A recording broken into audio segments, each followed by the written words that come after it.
everyone. Reverend Naya here again with my third sermon in my series on building unity through diversity, equity, and inclusion. I have titled this sermon, Building Common Ground, rather than Finding Common Ground, because common ground isn't something we just happen to find or stumble upon. It is something we have to actively build in partnership with our neighbors. Building common ground is necessary if we are to live in unity.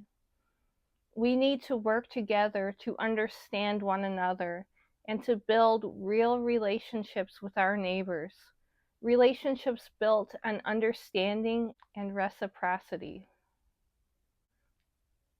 It is so important that we take the time to listen to each other's perspectives and to make genuine efforts to understand where people with different viewpoints are coming from. Our diverse life experiences shape our viewpoints and values. So, of course, people living and growing up in different circumstances will see the world in vastly different ways. We need to come together and really make an effort to understand why those that we perceive as being on the other side think the way they do. We need to practice deep listening and actually take into account the concerns of others if we are to find solutions that benefit everyone. If we want to have our own needs met, we need to help each other, give generously, and receive with an attitude of gratitude and reciprocity. I believe that most people truly do want what is best for the world. We just have different viewpoints stemming from our different life experiences. It is easy to dismiss others' viewpoints if we don't understand the contexts in which those viewpoints were formed in. Two people can end up with completely opposing opinions on an issue, but both truly believe that what they want is what is the ultimate good for the world. Let's take hunting, for example. Hunting is an activity that tends to appeal much more to people who hold conservative viewpoints than to people who are more liberal in their thinking. I've always been avidly against any form of hunting. I've always come at it from a viewpoint that it is wrong to kill any living creature for any reason. I was raised in a culture where food is purchased from the grocery store. So I formed a view that there is no reason to hunt for our own food in modern societies. I love nature and animals, but was raised in a culture that disconnects humans from the natural food web, so the idea of shooting a deer for food just always seemed barbaric to me. However, the more I learn about wildlife management and conservation, the more I see that because of the changes that we have made to the ecosystems, the culling of deer is actually an important part of keeping the ecosystem balanced. Further, when you really start to look at factory farming practices, it's clear that factory farming causes way more animal suffering than hunting. Not to mention the environmental impacts of modern agricultural and factory farming practices. So while I still personally have no interest in hunting, and I still find the idea of trophy hunting just to get a deer head to show off kind of messed up, I can now see how maybe these ethical lines aren't quite as clear as I once thought. You need to be open to changing your views as you learn more information in order to grow as a person. The world isn't black and white, and that is why it is so important to understand multiple viewpoints in seeking solutions to the world's problems and in creating policies that benefit everyone. There is a huge divide tearing apart our great nation right now. People who hold conservative views and people who hold liberal views have been violently pitted against each other by our politicians and the media. We have each been conditioned to see the other side as representing some great evil, some great threat against our very identities and ways of life. We have lost the ability to view our neighbors as the human beings that they are. And somehow, so many people, especially people who consider themselves Christians, use their religion as an excuse to separate themselves from others. But if you actually read the Christian Bible, there are so many verses that repeat the message, love your neighbor. So let's first take a look at what each side values the most. And I feel I need to point out that this two sides idea is overly simplistic, and this us versus them sports ball team mentality that this country seems to have about political issues is one of the biggest problems with political discourse today. But anyway, using the simplistic left versus right organizational model of the political divide, we essentially have two sides. On one side, we see people with conservative views. These are the people who tend to value their family's traditional religion, which in this country is usually some form of Christianity.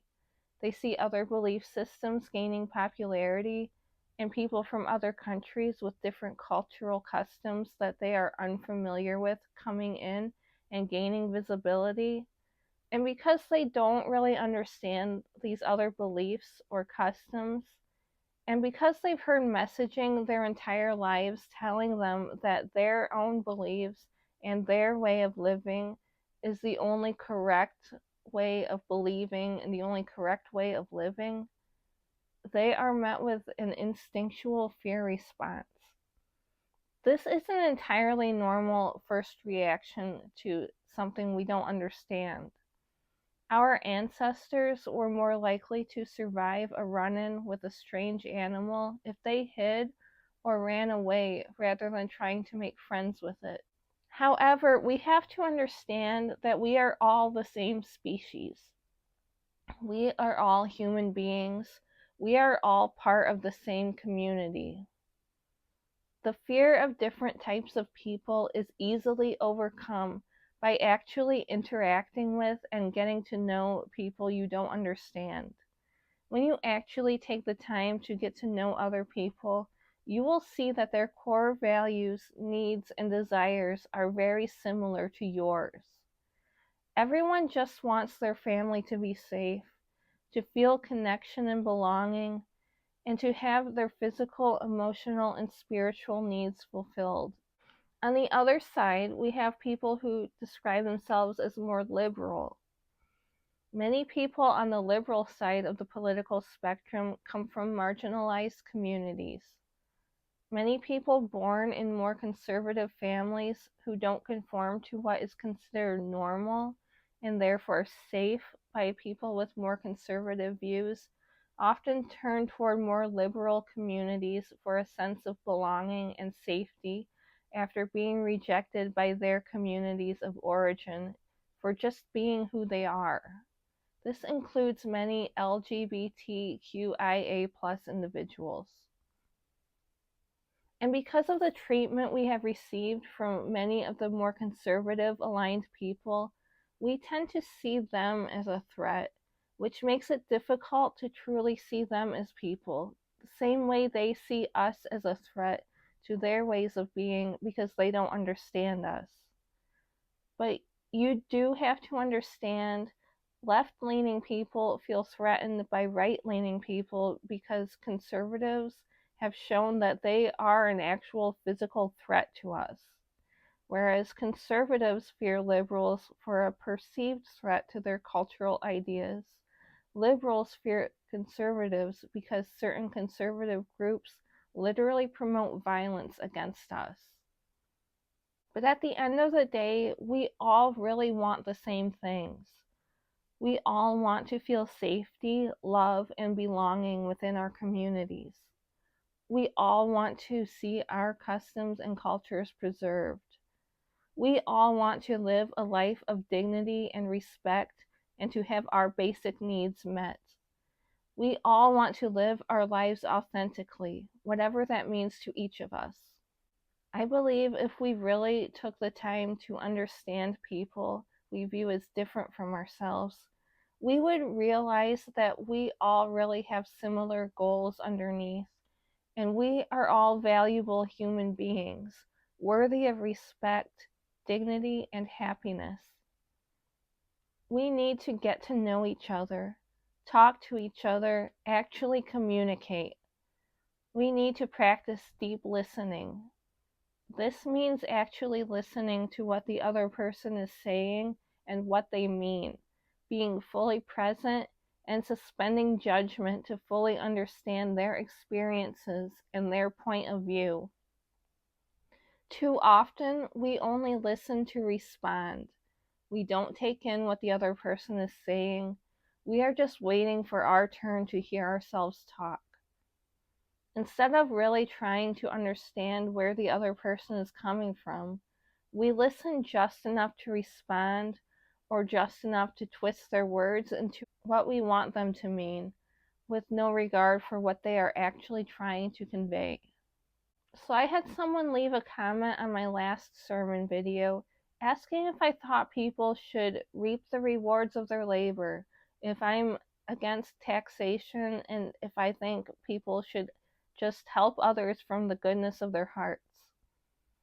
Aside from that not really having a whole lot to do with the topic of the video, yes, I do believe that people should reap the rewards of their labor. I hear you. Your concern is that you feel that as a worker, you are not being fairly compensated for your efforts. You feel frustrated because you feel like what you have earned is being given to someone who did not put in the work. Yes, you are absolutely right.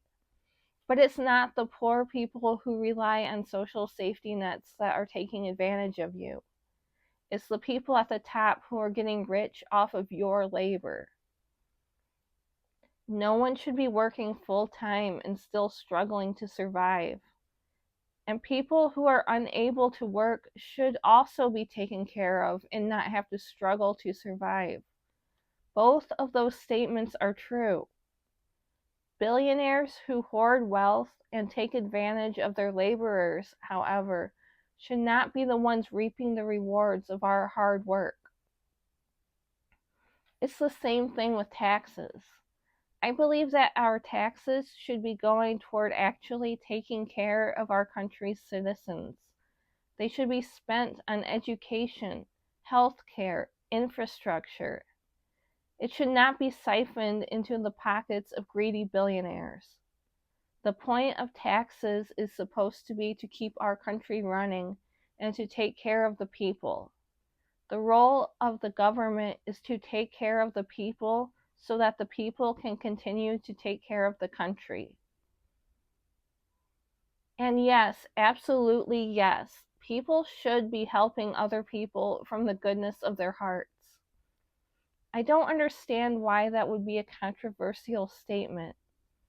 We live in a society. We take care of one another.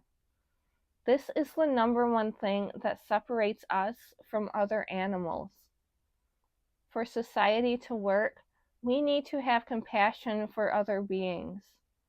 You take care of others when you are able to, and they will take care of you when you need extra help. For our society to be strong, we need to come together and share our strengths. We need to collaborate with our neighbors.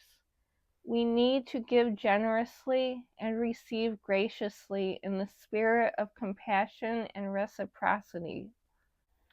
In the Christian Bible, in Acts 20, Paul says, "In everything I did, I showed you that by this kind of hard work, we must help the weak, remembering the words the Lord Jesus himself said, 'It is more blessed to give than to receive.'"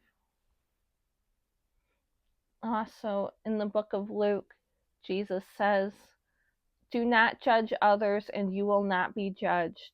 Do not condemn others or it will all come back against you. Forgive others and you will be forgiven. Give and you will receive.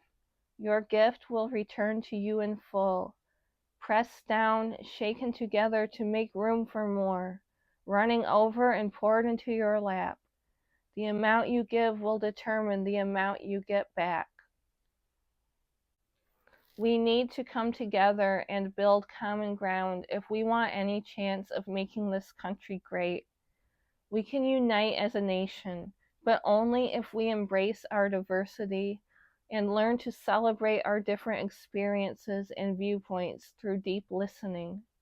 We need to learn to give and receive freely, knowing that we are all part of an interconnected community who takes care of each other and values reciprocity. We build common ground by building bridges rather than walls. Thank you for watching. Don't forget to like and subscribe, and I'll see you next time.